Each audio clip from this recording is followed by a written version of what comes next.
አንድ እውነት ልንገርህ፣ በጀርባ የሚያማ ሰው ካለ እንኳን ደስ ያለህ። ለምን እንደሆነ ታውቃለህ? ምክንያቱም አንተ ከሱ ፊት ቀድመ ቆመሃል።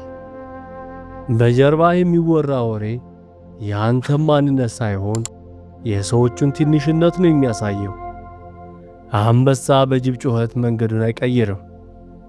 ምክንያቱም አንተ ከሱ ፊት ቀድመ ቆመሃል። ሰው በጀርባህ የሚያወራው አንተ ከፊት ስላለ ብቻ ነው።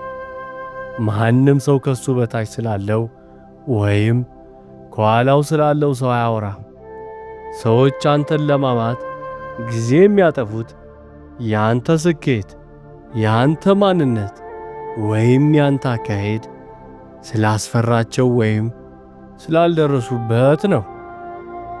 በጀርባህ የሚወራ ወሬ ያንተ ማንነት ሳይሆን የሰዎችን ትንሽነት ነው የሚያሳየው። ልብ በል፣ ሐሜት የስልቦች መሳሪያ ነው። ፊት ለፊት መጋፈጥ ያቃታቸው ያንተን ጥንካሬ መቋቋም የማይችሉ ሰዎች ብቸኛ አማራጫቸው ካንተ ጀርባ መደበቅ ነው።